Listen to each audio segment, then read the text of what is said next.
Bonjour, bienvenue sur Investir TV dans notre émission e-déplacement, passion, collection aujourd'hui avec quelqu'un qui était déjà venu il y a quelques temps sur Investir TV pour nous parler timbres. Aujourd'hui, on va parler carte postale ancienne avec Sébastien Delcamp, le président fondateur du site delcamp.net. Sébastien, bonjour. Bonjour Stéphane.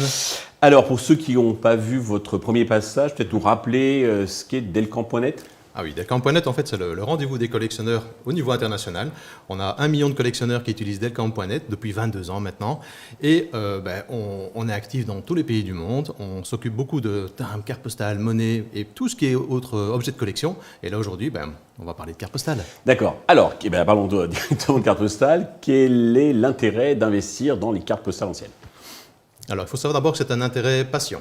Donc, comme pour les timbres dont j'ai parlé la fois passée, c'est un investissement qui nécessite un peu de s'y intéresser, qui nécessite d'y trouver l'intérêt. Mais c'est du tangible, c'est un morceau d'histoire qu'on a dans la main, ce sont des œuvres d'art aussi, les cartes postales.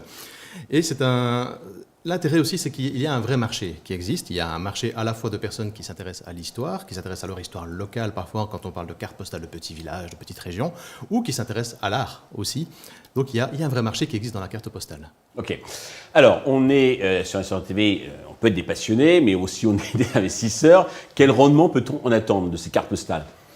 Alors, c'est un domaine qui est très beau, mais qui manque peut-être un petit peu de structure. Donc, il n'y a pas vraiment d'association internationale dans la carte postale, il n'y a pas vraiment de grands groupes. Pas de cote. Pas d'indice, pas de cote.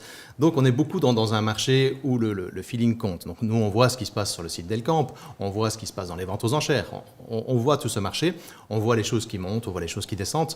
Maintenant, s'il fallait donner un indice, c'est forcément une approximation. Je pense que sans beaucoup s'y intéresser, on peut avoir un rendement peut-être d'environ 5% par an. C'est quelque chose qui est raisonnable de penser. Si on s'y intéresse de près, là on peut avoir des rendements du x10, x50. D'accord. Mais là, il faut vraiment connaître ce qu'on fait. Ok. Alors justement, un profane qui veut rentrer sur ce marché, quels sont les pièges à éviter, les pièges grossiers ? Les cartes postales qui ont une certaine valeur ont d'office attiré les faussaires. Donc ça veut dire des gens qui ont fait semblant, ils ont refait des cartes postales, ce qu'on appelle des reproductions. Il y a des personnes aussi qui ont réparé d'anciennes cartes postales qui étaient un peu abîmées, parce que dès que c'est un peu abîmé, ça perd de sa valeur, et qui ont replaqué des cartes postales. Donc ça veut dire qu'ils ont remis une épaisseur à la carte postale. Donc là, il faut avoir une certaine vigilance, il faut savoir un peu ce qu'on fait, savoir à qui on achète, et grosso modo s'intéresser à ce qu'on fait. Okay. Sur Investir TV, on aime bien des investissements concrets en fonction de notre budget, si on a les poches plus ou moins profondes. Donc, qu'est-ce qu'on peut acheter ? Quel est le montant qu'il faut y consacrer ? Le marché de la carte postale est un marché qui coûte moins cher à l'unité que des timbres ou des pièces de monnaie. Donc ça, c'est la bonne nouvelle pour des investisseurs qui ont peut-être moins d'argent à mettre et qui veulent avoir autant de plaisir à collectionner en même temps.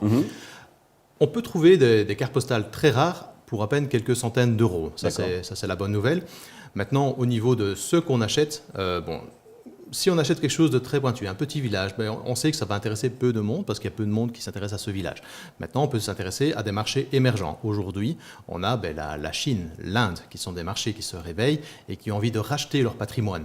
Et donc, tout le patrimoine chinois, indien, qui était parti dans le monde entier, parce que les cartes postales étaient envoyées dans le monde entier. Oui, c'est le principe, effectivement. Voilà. On voyage, alors, à l'époque, c'était comme ça. Maintenant, on envoie un Instagram, un selfie, malheureusement. Mais à l'époque, c'était une carte postale. Et donc, ces cartes postales-là qui se trouvent disséminées dans le monde entier, les Indiens, les Chinois, ils veulent les racheter. Et c'est le moment où on voit qu'ils ramènent tout ce matériel-là au pays. Et donc, les prix flambent sur ces marchés-là. Donc ça, c'est un conseil que je peux donner aujourd'hui, Inde, Chine. Et un autre conseil, c'est les illustrateurs. Donc là, par exemple, il y a Alphonse Mucha, qui est un père de l'art nouveau. C'est les affiches, Mucha. Par exemple, qui a fait des affiches. Il a fait aussi de très belles cartes postales. D'accord. Et là, il y a des cartes postales. Je peux vous raconter une anecdote. Il y a une carte postale qui s'est achetée sur un marché aux puces en Italie pour une bouchée de pain, il y a quelques mois, et qui s'est retrouvée peu de temps après vendue sur Delcamp pour plus de 8 000 euros. D'accord. Alors qu'il avait été acheté, alors pas quelques livres, parce que maintenant on en a aussi en Italie, mais voilà, pour une bouchée de pain. C'est ça. Ok. Voilà. Et alors justement, donc, si je veux acheter carte postale sur Delcamp, c'est sécurisé, c'est des particuliers, des professionnels, comment ça fonctionne ? Ben, on a la chance que sur Delcamp, on a une grande communauté de collectionneurs. Donc il y a énormément de personnes qui utilisent le site, mais nous sommes très exigeants quant au sérieux des personnes. On vérifie l'identité des personnes, on vérifie le numéro de téléphone aussi. Et après chaque transaction, l'acheteur a la possibilité de donner à son vendeur une évaluation.